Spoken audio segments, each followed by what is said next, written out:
Hello, it's day 84 of my 100-day meditation challenge.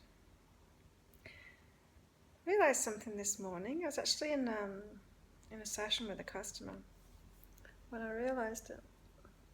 Because he asked me about my meditations now and what I do in them, and I was saying, it's varied the whole time, but what I realised when I was talking to him about it was how full my mind was of food at the start and for so long. And I've realised that now because it's not anymore. So if you remember back at the start when I said my body was very noisy, like it was talking to me about the food that it wanted, it kept on saying that it wanted water too. Like, that's not happening anymore. But then I've noticed that I'm drinking more water than usual because I've got to go by it every 2 days now, every other day. And so I am drinking more, but it's not a thing anymore. My mind isn't noisy about it anymore. My body's not crying out for it because I'm obviously just naturally giving it what it needs. It never gets to the point where it's got to ask. And with food, I've realised today that I love food, right? I really do enjoy it. It's one of my favourite things. I'm Taurus. I love food. What I hadn't realised is that it was an addiction for me as well. And what I mean by that is I was looking for the joy that food gave me outside of myself. I was looking for it in food. So I was lacking in joy within, and so my mind kept on going to food, to thinking about what I was going to eat in that day, like excessively. Not eating excessively, but my mind was thinking about it excessively in my meditations. And it doesn't do that anymore. I'm not thinking about it anymore. I still enjoy my food, but my mind isn't obsessed with it anymore. And so that's an addiction that I didn't know I had, that was using so much of my mind space, and it's not anymore. And these addictions, like, they fly under the radar sometimes. Like, like you can tell, like the major addictions that everyone knows about, like drugs, alcohol, cigarettes, that kind of stuff. Because enough people have those and they've labelled them as addictions, even though they're kind of thinking that it's a substance that's addiction rather than behaviour that's the addiction. But anything can be an addiction, You could be addicted to getting attention off somebody, or anybody, the behaviour is thinking that you don't have something inside of yourself, looking for it outside of yourself. And I can quite clearly see that what I was trying to find in food, what I was looking for in food, was the joy of it, because I really do enjoy it. And so, but rather than just enjoying it, I was seeking that joy from it, rather than the space I'm in now is I'm not seeking joy from anything anymore outside of myself. I'm really not looking for anything outside of myself anymore. And I'm not looking to get anything because it's already inside of me. And so addictive behaviours are falling away, and they have been falling away, and I'm just realising it now. So, like, I'm not even looking for a relationship at the moment. Not that I don't enjoy relationships, and I don't need that. Like, I'm really loving myself at the moment, and I'm giving myself what I need and what I want. And as I'm doing that, it's like I'm taking myself to the next level, and more is coming through me, and it's way more. Like, what I've got inside of myself is way more than I can possibly get from outside of myself. And so there's no need to look outside of myself for it. And that hasn't come from seeking a feeling. Like, I didn't let go of that food addiction by realizing about it and by trying to seek the feeling of joy within myself to replace it. That's not what happened. What happened was, I've meditated every day for 2 hours and have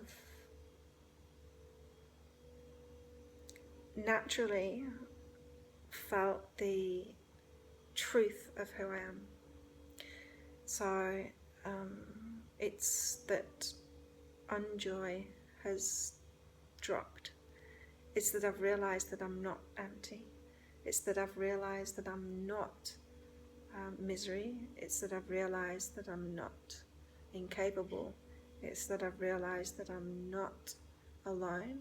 It's that I've realized that I'm not unhappy. It's that I've realized, it's like all of these things have dropped away. And as they've fallen away, who I really am is naturally coming through. And there is nothing lacking in who I am. And so there's nothing to seek from outside of myself. So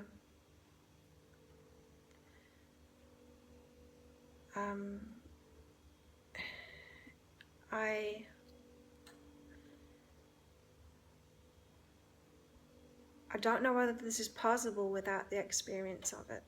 That's what I want to say. But with the experience of it, it's really easy. It comes really easily. So looking back at that past self that I was, well, the past behaviours that I had, let's put it that way, it wasn't my past self. My self hasn't changed. But the past behaviours that I had, I was not feeling what I really was, and then looking for who I knew I really was, looking for that feeling from outside of myself. So I wanted something outside of myself to give me that feeling. So imagine imagine saying to like the whole world, like, give me more. Like, give me more money, give me more love, give me more attention, give me more. You just give me more, because I'm not feeling grateful yet. And if you just all give me more, then I can feel grateful. That would be great. Okay? So you know, that's obviously nonsense, isn't it? It's not.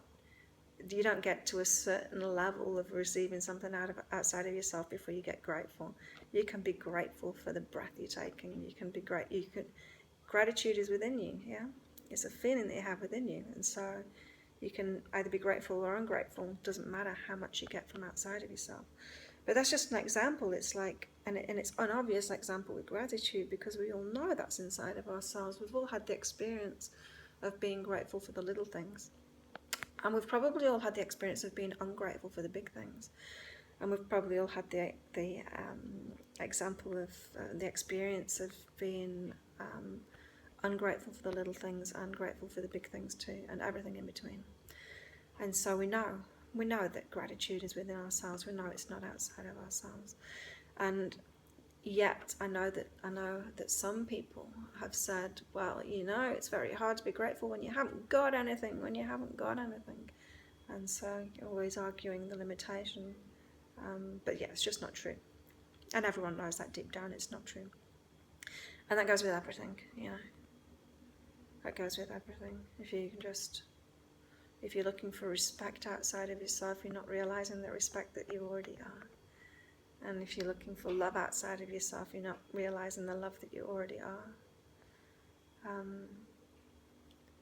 You can feel all those things right now, and you can feel it for yourself, but you've got to let go of all the rest of the crap, nonsense, all the crap that's inside of your head. That's what meditation does. You just watch it all this crap, and slowly it disappears when you're watching it. And then things fall away and you're left with this space. And in that space there's actually nothing needed. You don't need anything. And then everything starts coming.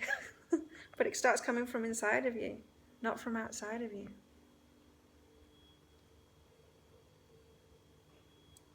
You know, so then the real you starts coming through, and you're finding all of those things within yourself that make you happy or feel joyful, or make you feel like you belong, or make you feel like you're fulfilled. And all of this stuff starts coming through you from inside of you, and that just makes you feel better and better about yourself, because you're realizing yourself, you're realizing who you really are, and that it was always inside of you. And so if you're finding that you're looking for stuff outside of yourself, if you're looking for some external source of any kind of feeling because you think that it's not inside of you, know that there's just junk in your head. There's just wrong thinking, there's incorrect beliefs, there's junk in your head that's causing that. It's not true. It's absolutely not true. So meditation, and lots of it, it's my prescription.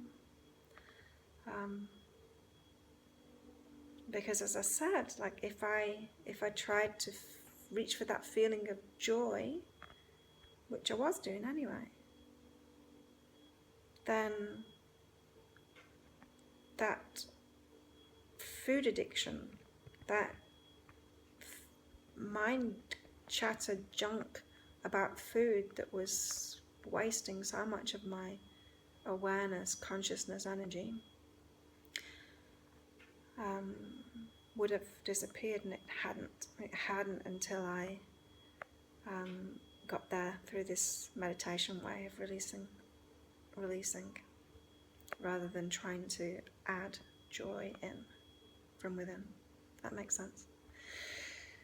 So becoming the space is all that requires for who you really are to come through, and that requires you to be aware of the crap that's going on in your head. And there's so much of it in everyone's head. And like it's like I don't think less, generally. Or maybe I do.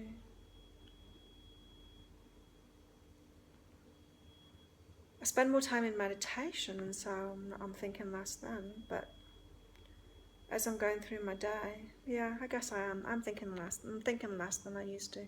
I'm more able to be present with whatever's going on now, instead of, the commentary, the whole story behind it. Same in my meditations now. I don't have that commentary going on that I told you about at the start. That there was like a certain level of conscious thoughts, and then there was this commentary going on behind it. It was like all of these layers of thoughts. It's an addiction in itself, letting your mind run wild like that with all the layers of thoughts going on constantly. Whoa.